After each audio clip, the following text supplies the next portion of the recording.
So, what is referred to as the third eye is, we always said Shiva will open his third eye and he can burn up the whole existence if he wants. You need to understand, this is a dialectical culture. You don't take these things literally, logically.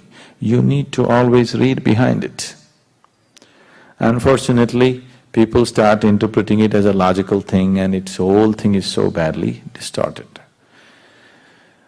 Dimensions which cannot be expressed logically are always packed up in these kinds of stories so that they are preserved without distortion. So Shiva opens his third eye and either everything burns up or he sees everything clearly. So third eye is not a physical thing. It is just that if your energies reach a certain peak within you, you have a new clarity of vision of life. You see everything from a completely different dimension. So you start seeing things, it's an inner eye we say. We can say you can turn it inward or outward, whichever way you turn it. So these eyes are only outward. You can't roll your eyeballs inward and see what's within you, isn't it? So third eye is both ways. If you want, you can turn it inward or you can turn it outward. Whichever way, you are seeing life beyond the normal limitations of your perception. Your perception has risen beyond the physical. That is the third eye. Why is it connected to a particular spot in your body? Among the seven chakras, the sixth dimension is called as Agna. Agna is located slightly above where the eyebrows meet. There are three dimensions attached to it. These three dimensions are traditionally named after Shiva, three different forms of Shiva. But these three are actual experiential points in the body, where if your energy moves to that point, your experience of life alters itself. The whole process of whatever spiritual process you're doing consciously or unconsciously is fundamentally to move to a higher plane of perception, isn't it? Yes? You call it God, you call it Kundalini, you call it yoga, you call it what you want. But fundamentally, the whole thing is to raise your perception from a limited physical perception to a higher possibility. So if your energies are in the lowest chakra, which is referred to as the Mooladhara, food and sleep will be the most dominant factors of your life. Only food and sleep. You will not know anything else.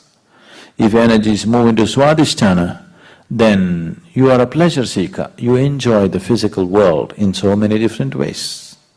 If your energies move into Manipuraka, then you are a doer in the world, you are an achiever.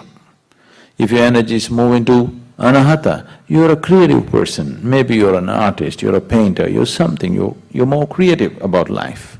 If your energies move into Vishuddhi, if they become dominant there, you are a powerhouse.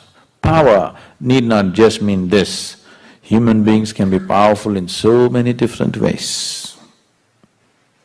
So, this is the power center. If energies move into your Agna, then you have clarity of vision. Now, you are intellectually realized, not experientially realized. Intellectually realized, you touched a point where life cannot disturb you, life cannot take a toll on you because intellectually you're realized, but still you're not ecstatic in any way. You don't know the ecstasy of life, but you have stability of life. Nothing can touch you, nothing can disturb you, you come to that point. From the lowest point of Mooladhara to Agna, there are many ways of reaching there. There's so many paths, a million different paths of how to get there. But from Agna to Sahasrara, there is no way. It's a pathless path. This is the reason why a lot of people are talking only about peace, because they only got till here and they don't know what's beyond. So they're assuming and concluding that this is all there is, because there is no particular path or method to get beyond. There are no particular methods or there are no methods. When all methods are dropped, only then from Agna to Sahasrara one will reach. If your energies touch your Sahasrara, the topmost chakra, you will become ecstatic like for no reason, simply you're ecstatic. You don't need any external stimulus. You will see those of you who come to the Bhava Spandana, simply ecstatic. Nothing is happening.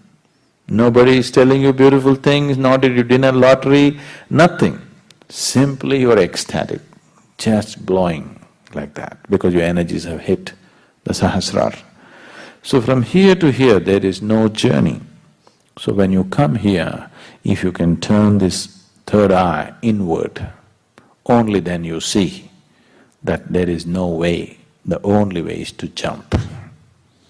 To jump into total emptiness, either you must be crazy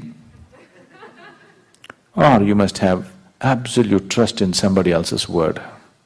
These are only two ways you can jump into nothingness, isn't it? Either you must be crazy, that you don't care what happens to you, or you have so much trust in somebody, if he says jump, you will anyway jump. These are only two ways. So, the third eye is something that gives you a total clarity of how things are, how life processes. When I say life, don't think of life in terms of waking up in the morning, eating, going to the party, not that life. Fundamental life, life as you, life as an entity, life as a basis of existence right now. Once you have a clear vision of this, then the way you function and the way you conduct your life is very, very different. So once your third eye opens, it is not that this is going to split and open up, your perception has risen beyond the physical. You have started seeing that which is beyond the physical.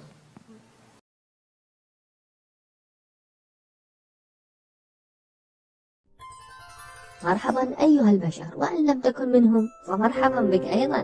الهدف من القناة زيادة الوعي والإدراك لدى الجميع مجانا، وبنشر الفيديو مع أصدقائك لتنير طريقهم نحو النجاح، وبدعم قناتنا على اليوتيوب بالضغط على زر الاشتراك وزر الجرس ليصلك كل جديد.